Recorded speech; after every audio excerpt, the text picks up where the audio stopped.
and what's going on in your life. Sure. So I've been on this crazy journey for so long now, and so now I'm in my own business again, and communications business, which I love, and love working with clients and advising them on things like the importance of being purpose driven and branding and good communications. And then before that, as you know, I was Chief Reputation Brand Officer at ATB for 10 and a half years. Loved that job. It wasn't really a job even. It was kind of a experience of a lifetime. Fabulous people to work with and opportunities. And now I'm getting ready to start the next new thing, which is in June. I'll start as the Chancellor of the U of A, which is a magnificent opportunity. I'm thrilled and humbled by that one. And I'm also on a number of boards that I love working with, especially in the arts. Yeah. So when I ask, like, where are you right now? Because we're in this kind of strange place with COVID-19. Like how do you see that impacting kind of what you're going to do? Like, because there's ceremonial activities that you would have to do in your new role. Right. And I'm assuming people have to be a part of the ceremony. Well, it's interesting because, the university, I'm learning this. Of course, I went to the University of Alberta, so, and you know what universities are like. Everybody that's been to university knows they're pretty traditional organizations. They have a lot of traditions and ceremonies. And so they're very generous getting me up to speed on things and involving me in things, even though I don't technically start till June. But there will be no convocation this spring. Of course, there can't be.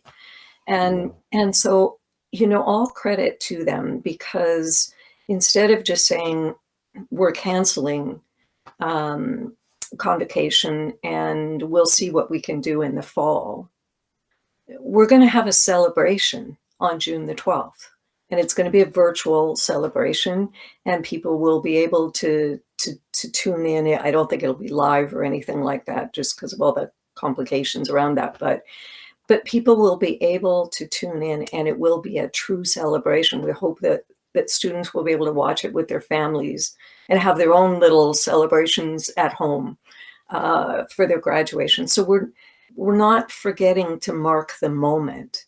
We're just looking at different ways of doing it.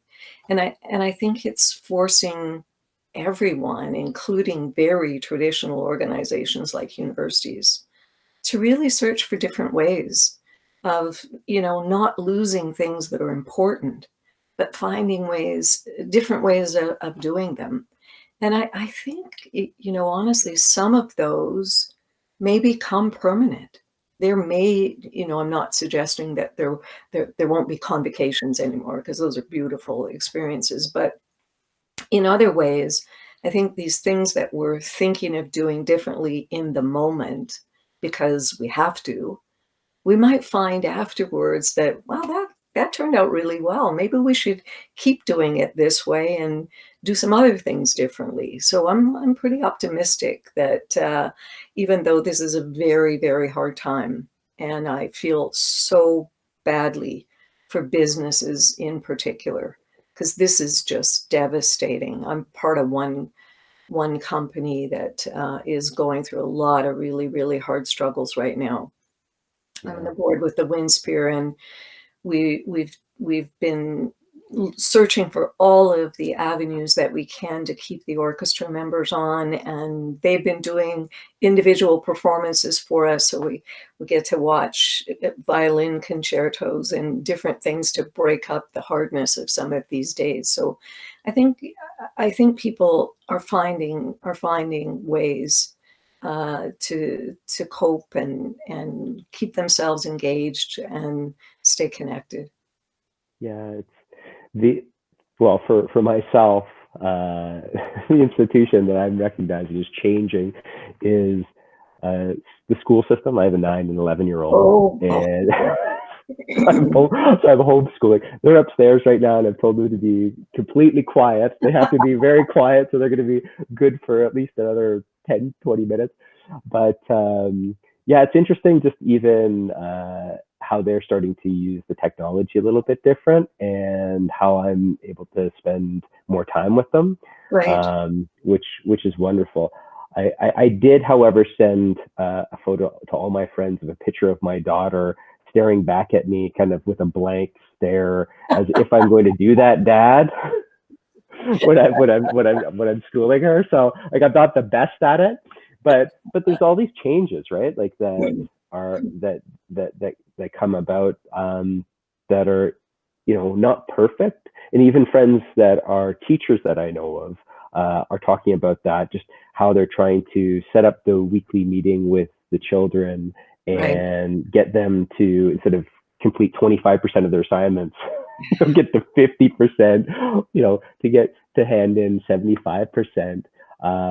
But that's going to be a skill, like almost in the future. It is. And I think one of the, excuse me, I don't have anything wrong with me. I just have to cough. There we go now.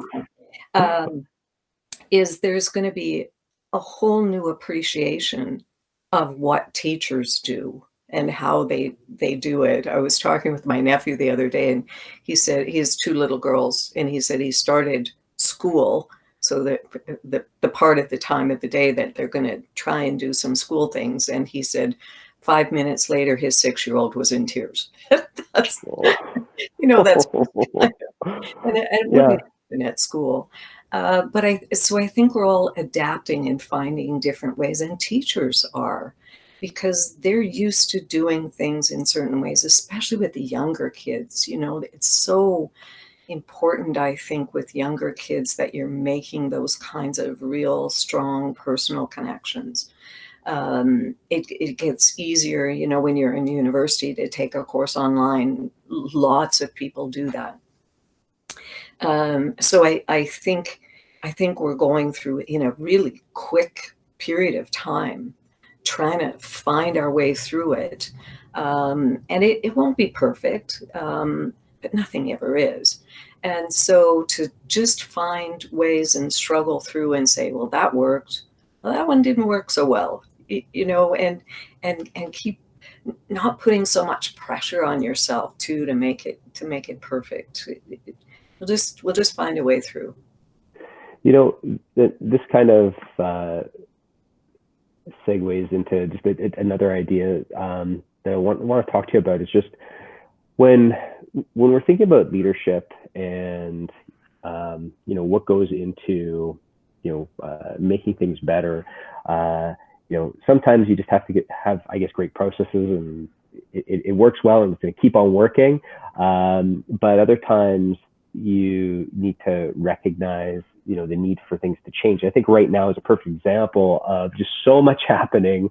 We're just forced to make big changes. But like for you, if you go back kind of in your own life, and think about, when you're kind of developing as a person, what are the types of things that kind of led you to recognize that change was needed, that you needed to think differently? And you're such a creative person. You've got the painting in the background. We know you love to think of Where my heart is. Yeah. But yeah, like for yourself. I think, Scott, I was thinking about this. I think there are different ways that it happens. And I think I've been through lots of changes in my life and my career, from going from having a very secure job with the provincial government to quitting that and starting my own business, to then quitting my own business, which I absolutely loved, or at least setting it aside for a while, going back to having a job, which I never thought I would do. And then those 10 and a half years at ATB, and then leaving again, to restart my business, and then leaping into this chancellor role. How did I know at any of those intersections, those points, that I needed that change? A couple of times, yes, but a few times I don't think I actually realized it until after the fact. When I really do believe in people being open to opportunities. I just have this sense that sometimes people are just have blinders on when opportunities are in front of them, and it's hard to leap at opportunities. It's hard to know which are the ones you really should go for.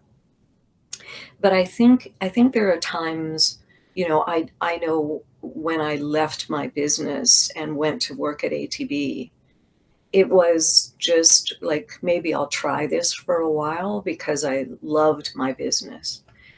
But I realized very quickly afterwards that I'd become kind of bored in my business, that it was very successful, and heavens, the opportunities that business gave me were just amazing.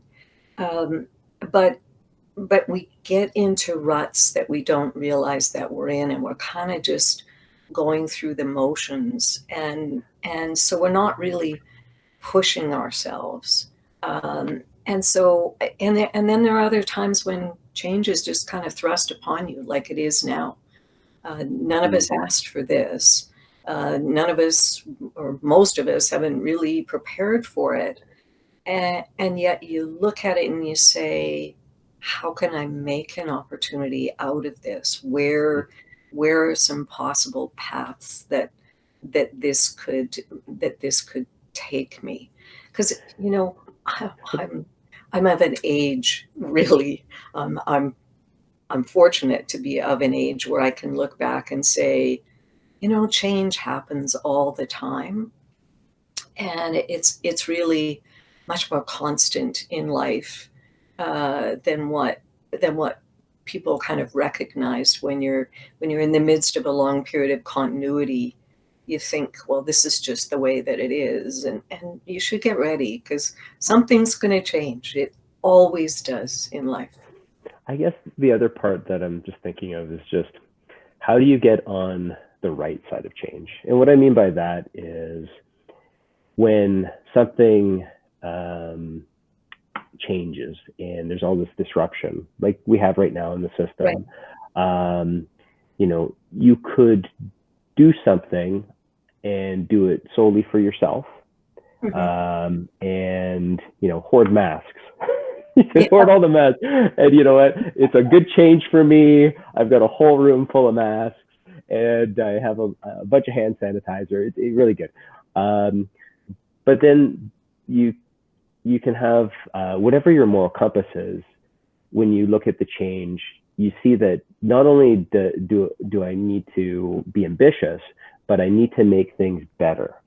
And like you said, like when you moved into a place, say like ATB, there would have been, the idea of just an adventure, right? But then beyond that, there might have been, this is why I'm sticking around.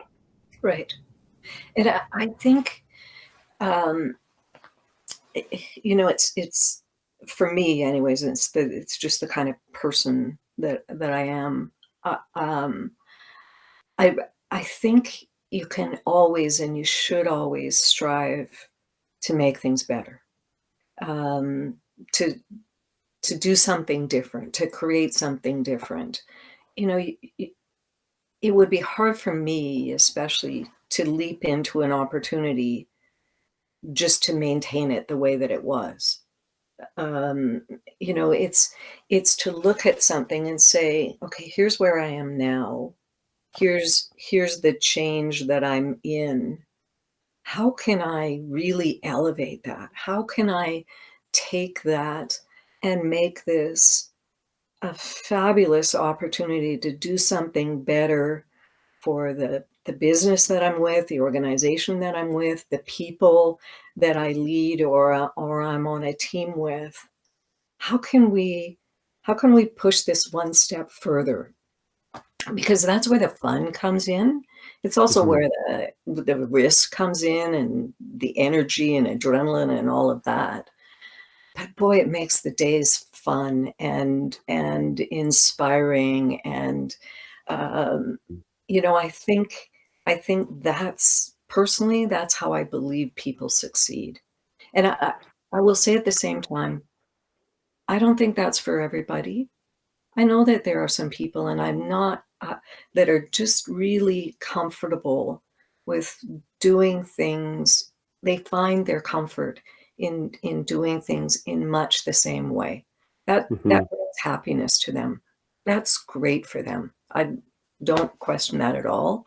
For me, and I think honestly, for most people in leadership positions, that's just not good enough. How about so another idea is looking at, okay, so when you want to make change, there is the idea of the unknown, right? And maybe for some people that's fun, right? I do think it's fun in a lot of ways. Mhm. I look forward to the adventure, um, but I'll tell you that I do have fears like of what am I going to do next? How am I going to do it? Or how am I going to make it better? Um, when like in your experience, what were some times where when you tried to make change, you tried to do things differently, it it you know maybe it worked out for you or it didn't, but there was that feeling inside where your stomach was turning and you uh, you really needed to dig deep to get through. I think, honestly, um, uh, uh, fear is just a part of it. It's it if you have to find that right balance between doing crazy things, like just taking a leap with no preparation and no thought. I think unfortunately I've seen some people with, they've put their heart and soul into developing a business idea and forgotten that they've got to get customers. And on the other hand, I've seen people who just are so paralyzed by analyzing all of the risks and mitigating everything that they end up doing nothing. And so if fear is just a part of it, it's kind of almost an energy that you have to mobilize. You can't be crazy about it. But I'll give you two stories in my life because they've been really significant for me. When I first started my business, way back when, I was working. Well, I'll be honest. I was working for Jim Denning, and he was the provincial treasurer at the time. And and this was the last time that Alberta was in a huge financial crisis. And so we were working on a project, and it was at the University of Calgary. And he phoned me one day, and he said, "What are you up to today?" And I said, "Well, I'm just working on this and this and this." He said, "I need you to pack your bags and get to Calgary because this project is not going very well, and I need you to get it back on track and rewrite the whole thing, rewrite this whole big report. Hmm. And I need you to do it by Friday because it has to go to print on Friday." And this was a big financial economics report. I'm not a financial person. Anyways, I get there, I meet with all these economists and the person that was then the president of the University of Calgary, stayed up all night and rewrote this paper, and it went to print on Friday. And I never would have thought that I could have ever done that. Was I scared out of my wits? Absolutely. This is as far out of my comfort zone as I could have gotten. But then when I did that, that report, which became the foundation for discussions about Alberta's fiscal future at that time, that led to everything else that my business did. That was the biggest, Hmm. scariest opportunity that I've ever had. And you put yourself to the test. The second one was when I was at ATB. And of course, companies are supposed to have vision statements and vision, mission, values. It's every business school teaches you that, which I think is crap, honestly. Um, and and so we had a vision statement that executives had been working on, really loved it. was our dream statement. You might remember that, Scott. Yep. And what I realized through some research that we were doing from a marketing perspective is that that really didn't resonate with people inside the company, and it sure didn't resonate with companies. So you can imagine having to go to the president and the executive team and saying, guess what? This vision that you think is so compelling doesn't mean anything to the organization.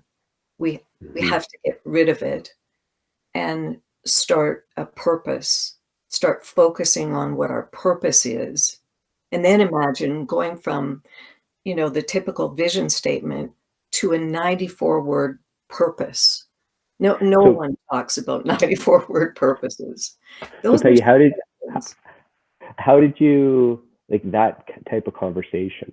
Like do you build people around you who can understand and share that vision? Like how do you battle and put forward an idea when if you just walked into a room like you said and just kind of didn't really maybe you gave some thought to it, but you didn't have a whole strategy or plan or team kind of behind you. Like how do you present something like Yeah, that when you want to battle? yeah. You've got to do your homework. You really have to think it through, and you have to be ready for the kinds of questions that you're going to get. You have to be confident enough to believe that you're right and to believe that what you're going to do, even though it's hard, is better for the organization, that you will get to a better place. It's not like you just go in and throw a bomb in the center of the room and say this is working and walk away.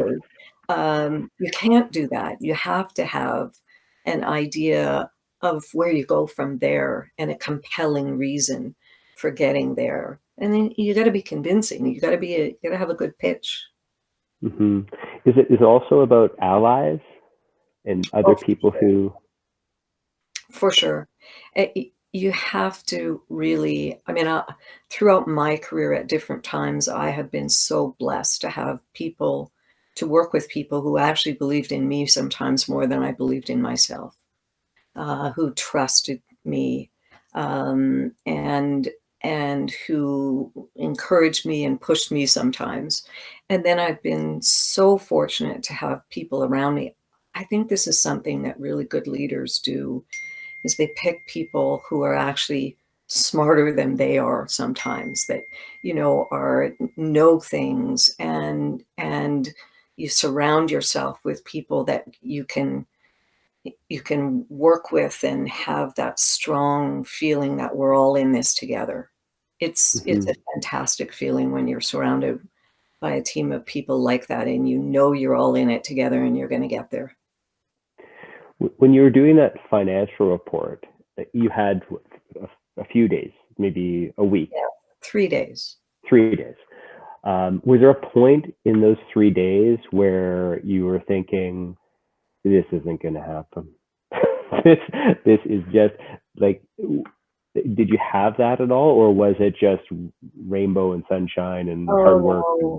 Oh no, there was a great deal of fear with that one, because I had to take work that was done by economists, some of whom I'm friends with today, and take that and transform that into language that Albertans could understand without losing the factual basis of it. And so when I had to go back to them the morning after I got there and said, here's the draft, have I got this right? You can imagine sitting in a room of people I didn't know at that time. These are all economists, professors, university presidents. Like, this is an audience was not used to dealing with. Mm-hmm.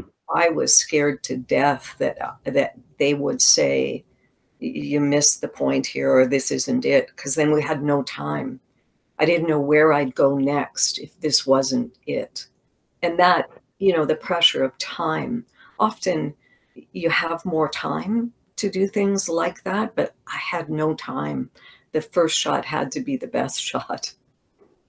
Were you surprised by the reaction when people heard what you had to say, that, there's probably different points of view, both agreeing or disagreeing, but the support that you had when you were going through and presenting this, and you're worried whether it's, it's right, you're unsure? Yeah, I was surprised in a like, I felt it was right. So, I was confident in it. I felt good about it. And I think I was more grateful.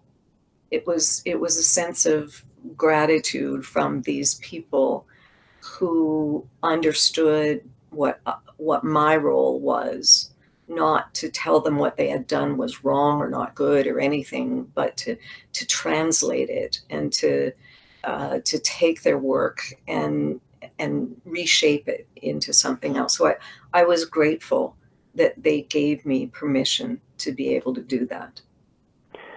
So another part of the conversation that I want to go into is the idea of courageous leadership, and that idea is where you've gone through a large number of battles.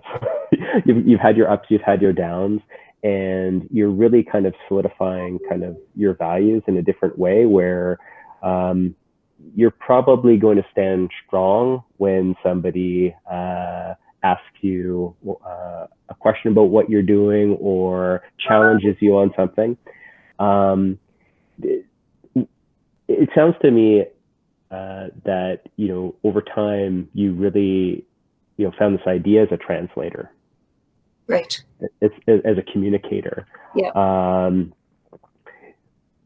Was there a time where you had this feeling that you were able to, take this idea that you were confident in, and then take it to a bigger level, and do it in a way where it might not have ever been done before? Right.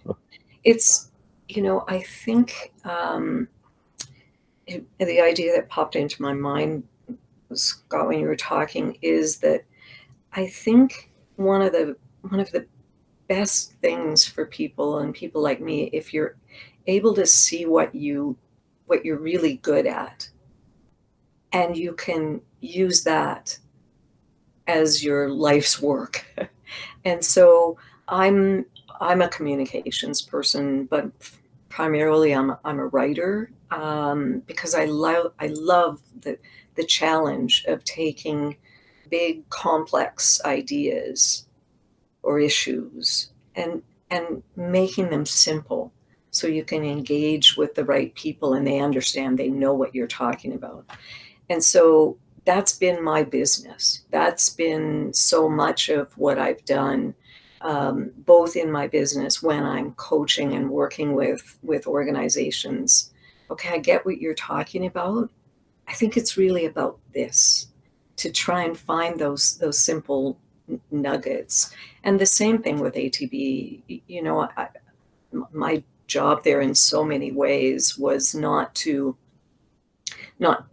only to come up with the ideas, but to help other leaders make their ideas simple and compelling, so that people would understand it.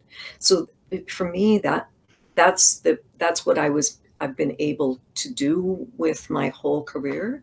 And I think for people, sometimes it's hard to understand, to think about yourself and to think, what's really the very best thing that I'm good at? Mm. What is it? Because that will bring you the joy. That will allow you to be a courageous leader, because you know where your sweet spot is. You know what you are the very best at, and you can leverage that. I think I'm a big fan of Brené Brown generally, but she has this one line that says, every day as a leader, you have to choose between courage and comfort. And I think about that a lot, because you can't choose courage every day, or you drive people crazy around you. Um, you just will. And there are times when the tried and true path is the right one to take.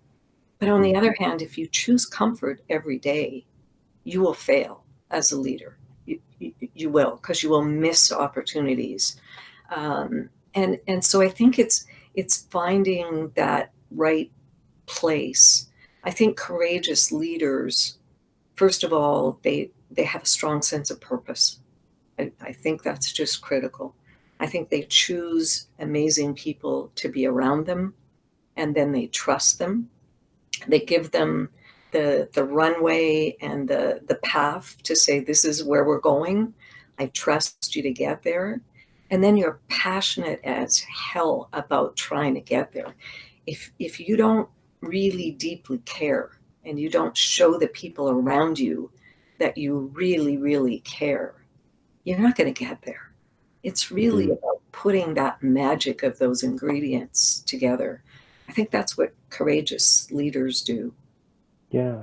The other part of it that I've been thinking about more as well is the idea of the selfish leader versus the selfless leader, right?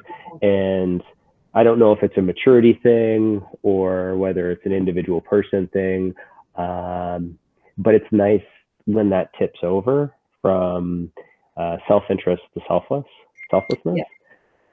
Like for yourself, did you find there was a time where either you moved more towards kind of a selflessness, or people around you that you recognized that they'd kind of grown beyond just themselves? Right.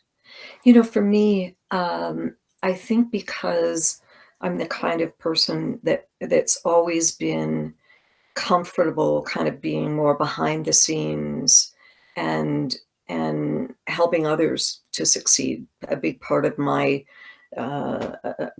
previous careers have been about that, and I'm very comfortable coaching leaders and talking with leaders and saying, yeah, you might think this is how you should be framing that, or the route you should go on, but I don't think that's going to work.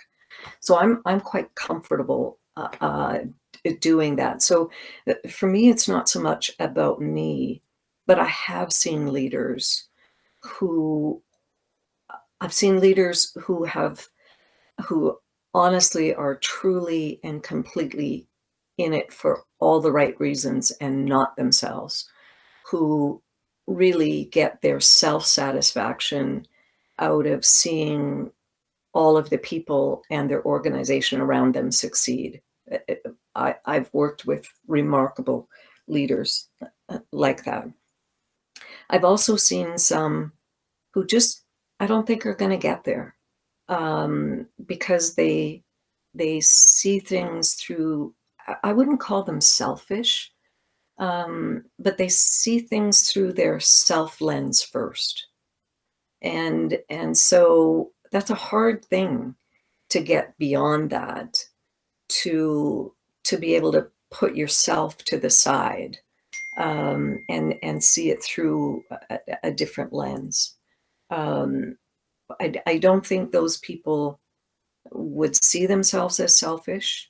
I think they honestly believe that they're trying to do the right thing for the organization or the people around them. I think they maybe see that by themselves being successful, everybody else is successful as well. Whereas rather than saying by everybody else being successful and feeling joy and gratitude and whatever in what they do, then I will feel successful and my company will feel successful as well. It's just flipping things around. It's a little bit different. Just the last thing I wanted to kind of talk about was kind of with our current state of affairs. It's just a little bit different right now, with everyone staying indoors and just kind of changing up their routines. How does courageous leadership fit into our present day? And why is it important? And how can that does it have a place? Oh, more so than ever. I think this is absolutely the time. I talked about courage and comfort. There is no comfort right now. There's virtually none. It's gone. There's no go except this chair and your Yeah, couch. my chair's comfy, but other than that, I think this is the time, honestly, where I really, really hope courageous leaders step up. And because I think, I don't want to go on this tangent because I know we'll run out of time. I think we have a time, this is a time where we can leap forward and create new things that are brand new and better than the past. I think this is a time, and you see little things of it, little indications of it happening. You look at the restaurants that are shut down and have switched to complete delivery. They found a way to make that work so they can keep their businesses alive. You look at company, you look at distillers that are making hand sanitizer. You look at people that are looking for small opportunities to keep their businesses alive and going. And that gives me a great deal of hope. Those aren't creating miracles overnight. But I think I'm hopeful that this really unfortunate time is going to bring out the resilience and the creativity and perhaps the boldness of people to say, let's try something different. Let's give this a try. Just maybe a small idea might not work. But what do we got to lose? Because the old ways of doing things, we're not going to go back to them. There's no going back. And it's like I said to you the other day, Scott, when we were talking, I don't believe that we're going to bounce back. We're going to bounce forward. And so I really hope that this is a time when courageous leaders step forward and say, let's give this a try. Yeah. And I think that one important part of it is, and I think, we've talked about this a bit, is even though you can't go out to a restaurant and have a glass of wine, or if you can't go home with the family and spend time together, just doing all the natural things that you do every day, we are communicating and making an effort to communicate differently, right? And I think it's a part of being courageous is having that group of people that you can rely on and trust. Absolutely. And you care about. And the only way the courageous leaders are going to happen is if we create a community for them, and we create our small communities, and we start working together and trying to help each other out. Scott, I couldn't agree more. I think if there's anything that I could say from my own experience, and especially even now, my experience now, surround yourself with people that will inspire you, support you, love you, kick you in the pants sometimes when you need it. Like, just more than ever, it's just so important. None of us are on this journey by ourselves. And I think it's one of the good things that I see now. I could spend all day just with people reaching out to me and saying, can we have a conversation? I'm dealing with this. How can I deal with this? It's wonderful. Whereas before, I think we were stuck in a whole bunch of meetings, but maybe we didn't actually deal with things. Maybe although we're not touching each other, or we're not close to each other face to face, maybe we actually are dealing with things in a very human way, because we're trying to support each other and find ways through this. Yeah, we're trying to find each other. Yeah, absolutely. Absolutely. Peggy, it's such a pleasure speaking with you. I